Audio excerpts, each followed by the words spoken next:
नमस्कार दोस्तों, मेरा नाम गजानंद मेहता है। अभी 64वीं बीपीएससी का अंतिम परिणाम जारी हुआ है, जिसमें मैंने सफलता हासिल की है। इसमें मेरा रैंक 278 है। मैंने हिंदी माध्यम से ही इस परीक्षा को दिया था और इसमें मेरा ऑप्शनल विषय हिंदी साहित्य रहा है। तो मैं इस डीकेटी प्लेटफॉर्म पर अपनी हिंदी साहित्य से जुड़ी स्ट्रेटेजी को आज मैं शेयर कर रहा हूँ। जो कि अगर आप भी हिंदी साहित्य विषय से बीपीएससी की परीक्षा देने जा रहे हैं तो मेरी कोशिश होगी कि आपको इस वीडियो से आपको कुछ हेल्प मिल जाए। तो सबसे पहले मैं बात करूं कि इस बीपीएससी में हिंदी साहित्य को लेना क्यों फ़ायदेमंद सब्जेक्ट रहा है। तो हिंदी साहित्य से अगर आप देखें तो हमेशा से अच्छे मार्क्स मिलते रहे हैं। कई बार छात्रों को लगभग 200 प्लस नंबर भी मिले हैं, 220 प्लस भी मिल जाते हैं इसमें। तो ऐसे में ये हमेशा से एक अंकदायी विषय रहा है और मैंने इसलिए भी इस विषय को अपनाया था क्योंकि एक तो शुरुआत से मेरा जुड़ाव रहा है हिंदी बैकग्राउंड से, तो मुझे इसके बारे में जानने की उत्सुकता भी रही थी। तो मैंने हिंदी साहित्य को ही अपना ऑप्शनल विषय के रूप में चुना था। अगर आप भी हिंदी साहित्य में रुचि रखते हैं तो आप इस विषय के साथ बीपीएससी में आगे बढ़ सकते हैं और आपको निश्चित रूप से सफलता मिलेगी भी। तो अगर मैं अपनी हिंदी साहित्य से रिलेटेड स्ट्रेटजी के बारे में बात करूं तो सबसे पहले तो मैं इसके सिलेबस को थोड़ा सा रिमाइंड कराना चाहूँगा आपके सामने ब्रीफ में। इसमें 2 सेक्शन होते हैं जनरली।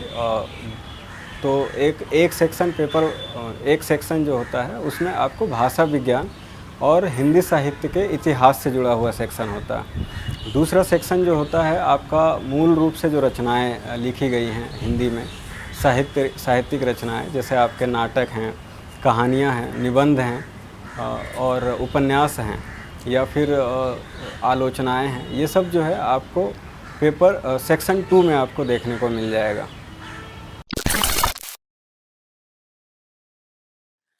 उप्स, इस रुकावट के लिए सॉरी, पर आपकी यूपीएससी की तैयारी में कोई बाधा ना आए, चाहे वो रिसोर्सेज की हो या सही गाइडेंस की।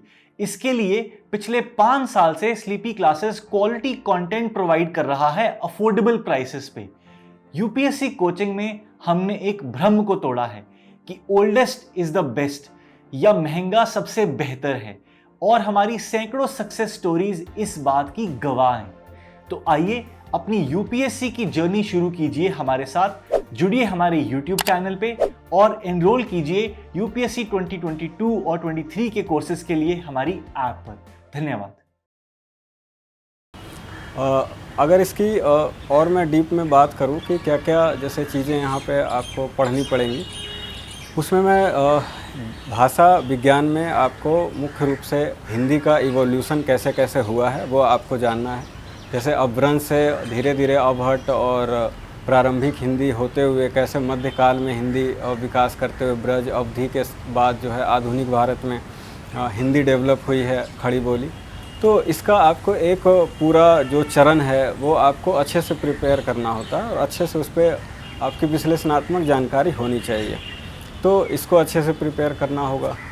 दूसरा, अगर मैं बात करूं सिलेबस के अकॉर्डिंग, तो आपको हिंदी साहित्य का इतिहास के बारे में जानना होता है, जिसमें आपको चरणबद्ध इतिहास इसमें पढ़ना होगा आपको, जिसमें आदिकाल, भक्तिकाल, मध्यकाल और जो रीतिकाल है, इसके बाद जो आपका आधुनिक काल में कैसे कैसे हिंदी साहित्य में जो हिंदी रचनाएं लिखी गई हैं और उनकी क्या क्या अलग अलग विशेषताएं रही, कैसे कैसे विशेषताएं बदली हैं अलग अलग काल में, वो उन चीज़ों का आपको अध्ययन करना होता है। और अगर मैं सेक्शन 2 में बात करूं स्पेसिफिकली, तो उसमें आपको कई सारी मूल रचनाएं पढ़नी होती हैं और मैं सबको ये सलाह देना चाहूँगा कि आप मूल रचनाओं को कभी स्किप ना करें। कई बार छात्र ऐसा करते हैं कि केवल नोट्स वगैरह पढ़ लेते हैं। जैसे अब मान लिया जाए उपन्यास है एक गोदान, जो कि आपके सिलेबस में भी है बीपीएससी के, तो उस पे लोग मूल रचनाएं ना पढ़ के केवल जो है नोट्स पढ़ लेते हैं। तो इससे आपकी जो विषय पे पकड़ है वो आपकी उस तरीके से नहीं बन पाएगी जैसी होनी चाहिए, जैसी आपसे उम्मीद की जाएगी परीक्षा में, वैसी नहीं बन पाएगी। तो मैं सबसे पहले ये रिकमेंड करना चाहूँगा कि आप जितनी भी रचनाएं सिलेबस में स्पेसिफिकली दी गई हैं उसको ज़रूर पढ़ें। जैसे आपका अगर मैं उपन्यास में बात करूं तो गोदान है, दूसरा शेखर एक जीवनी भी उपन्यास है जो कि एक तरह से ये मनोवैज्ञानिक उपन्यास है। इसके अलावा नाटक हैं कुछ मूल रचनाओं में, जिसमें आपका चंद्रगुप्त नाटक पढ़ना होगा। इसके अलावा एक अंधेर नगरी भी नाटक है, इन दोनों नाटकों को आपको तैयार करना है। इसके अलावा कई सारे एक आपको कहानी का भी मानसरोवर प्रथम भाग एवं द्वितीय भाग भी इसके सिलेबस में दिया गया, जिसमें कई सारी कहानियां हैं प्रेमचंद की।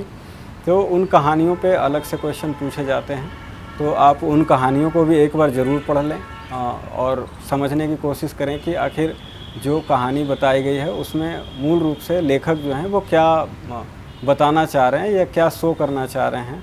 तो इस तरीके से पढ़ने की कोशिश करें। फिर कई सारी कविताएं या पद्य की जो रचनाएं हैं वो भी आपको इसमें शामिल की गई हैं, जिसमें कबीर की जो है शुरुआत की 200 रचनाएं जिसका संकलन श्याम सुंदर दास ने किया है, वो आपको 200 पद पढ़ने पड़ेंगे। इसके अलावा जो है आपको रामचरितमानस का अयोध्या कांड आपको सिलेबस में दिया गया है, इसकी भी आप मूल रचना ज़रूर पढ़ें।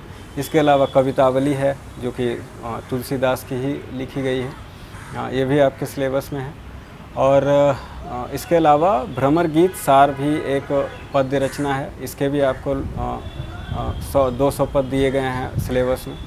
तो इन पदों को पढ़ने के लिए इसलिए पढ़ना ज़रूरी है क्योंकि यहाँ से आपको व्याख्या से जुड़े हुए सवाल आएंगे। तो उन व्याख्या को आप जो प्रसंग और संदर्भ है उसका पता आप तभी लगा पाएंगे जब आपने मूल रचना को अच्छे से अध्ययन किया होगा, तभी आप समझ पाएंगे कि ये किस प्रसंग और किस संदर्भ से लिया गया। तो इसलिए आप इसको ज़रूर ध्यान में रखें। अब अगर मैं बात करूं कि अपनी स्ट्रेटजी कि मैंने कैसे हिंदी साहित्य की तैयारी की, तो मैंने जो सोर्स अपनाया, सबसे पहले मैं सोर्स की बात करूं तो मैंने मुख्य रूप से हिंदी साहित्य के लिए दृष्टि IAS की प्रिंटेड नोट्स को मैंने फॉलो किया, जो कि मुझे लगता है कि चाहे वो BPSC हो या UPSC हो, दोनों सिविल सेवाओं की परीक्षा के लिए ये एक पर्याप्त साधन के रूप में मुझे लगा। तो मैंने इसका गहन अध्ययन किया और लगभग मैंने इसको 3 से 4 बार मैंने इसकी रीडिंग डाली, और जो भी मुझे इम्पोर्टेंट टॉपिक्स लगे, जो एग्ज़ाम विषय में जो इम्पोर्टेंट लगे, मैंने उन सभी का नोट्स प्रिपेयर भी किया मैंने, अपने सेल्फ नोट्स जो कि शॉर्ट में थे, ताकि मैं लास्ट टाइम में रिवीजन कर सकूं। क्योंकि आपको ऑप्शनल से पहले 1 दिन का गैप मिलता है आपके ऑप्शनल सब्जेक्ट को रिवीजन करने के लिए। तो उस 1 दिन में आप किताबें नहीं पढ़ सकते हैं, तो और ना ही आप किसी रचना को पूरे पढ़ सकते हैं। तो आप अपने नोट्स ज़रूर बनाएं ताकि इससे आपको एग्ज़ाम से पहले रिवीजन करने में हेल्प मिले। DKT state PCS। अगर आप केवल स्टेट PCS के वीडियो देखना चाहते हैं तो सब्सक्राइब करिए DKT स्टेट PCS। यहाँ आपको राज्यों की लोक सेवा आयोग से जुड़ी परीक्षाओं के टॉपर्स के वीडियो अरेंज फॉर्मेट में मिल जाएंगे और लिंक डिस्क्रिप्शन बॉक्स में भी मिल जाएगा। तो मेरा सोर्स पहले तो यही रहा। दूसरा एक सोर्स मैंने और अपनाया, वो सार्थक पब्लिकेशन की ही एक बुक आती है हिंदी में, हिंदी साहित्य का इतिहास। इसका भी मैंने रेफरेंस के तौर पे यूज किया। इसके अलावा एक हिंदी कविता नाम से भी एक सार्थक पब्लिकेशन की बुक आती है, उसको भी मैंने रेफरेंस के तौर पे यूज किया। ये जो व्याख्या के लिए मैंने मुख्य रूप से ये हिंदी कविता वाली बुक का यूज किया, क्योंकि उसमें व्याख्या काफ़ी विश्लेषणात्मक ढंग से दिया गया है। तो मुझे ये समझने में मदद मिली कि मुझे व्याख्या में किन किन चीज़ों को मेंशन करना है, किन किन आयामों को कवर करना है। ठीक है।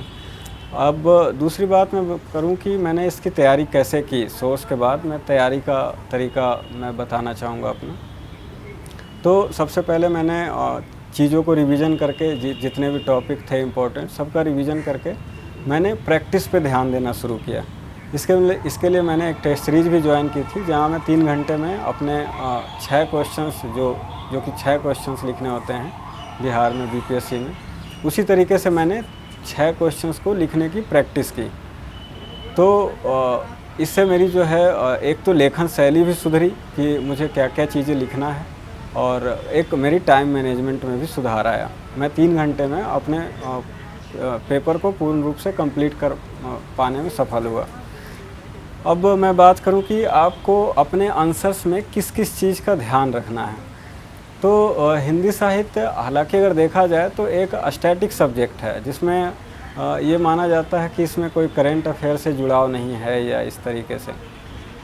लेकिन जब आप अपने हिंदी साहित्य को तैयार कर रहे हों, उसके कुछ टॉपिक्स जब तैयार कर रहे हों, तो एक चीज़ ज़रूर ध्यान रखें कि उसकी प्रासंगिकता को ज़रूर मेंशन करने की कोशिश करें। जहाँ भी आपको लगता हो कि इसमें प्रासंगिकता लिखी जा सकती है। प्रासंगिकता कहने का तात्पर्य यह है कि अगर कबीर हैं, कबीर ने उस दौरान अपने समय में उन्होंने कुछ कहा है, तो उस बात की प्रासंगिकता आज के टाइम में क्या है। अगर उन्होंने धर्म पे कुछ व्यंग्य किया या फिर अन्य कुरीतियों पे कुछ व्यंग्य किया है, तो क्या वो कुरीतियाँ आज भी विद्यमान हैं कहीं ना कहीं? अगर विद्यमान है तो उसके लिए उसका कैसे जो है प्रासंगिकता है कबीर के दोहों से, तो उस चीज़ को जोड़ने की कोशिश करें। ये आपके लिए एक प्लस पॉइंट होगा अधिक अंक दिलाने में, और इससे आप जो है कंपटीशन में आगे रह सकेंगे। तो इस चीज़ का ध्यान रखना है। इसके अलावा जब आप आंसर लिख रहे हों तो ये कोशिश करें कि आप अपने आंसर को छोटे छोटे सब टॉपिक में डिवाइड करते हुए लिखें। आप बड़े मतलब पैरा में लिखने की कोशिश ना करें। और एक और बात मैं जो बताना चाहूँगा कि जब आप अपने आंसर लिख रहे हों तो मूल रचना से हमेशा से उदाहरण देने की कोशिश करें। जैसे अगर कबीर से जुड़ा हुआ कोई क्वेश्चन है तो कबीर के दोहों का बीच बीच में रेफरेंस ज़रूर दें। जो मूल पंक्तियां हैं उसको लिखने की कोशिश करें।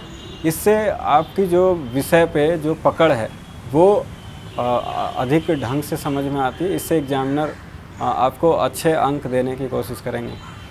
तो इस तरीके से, और नोट्स बनाने की बात हो गई कि आप नोट्स ज़रूर बनाएं, क्योंकि अंतिम समय में यही आपके लिए फ़ायदेमंद भी होगा।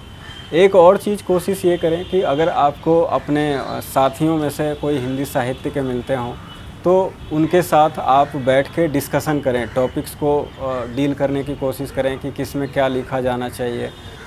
अन्य आयामों को खोलने की कोशिश करें कि कैसे इस टॉपिक को मैं और अलग तरीके से कनेक्ट कर सकता हूँ प्रासंगिकता में, या फिर और मैं कैसे अलग तरीके से लिख सकता हूँ।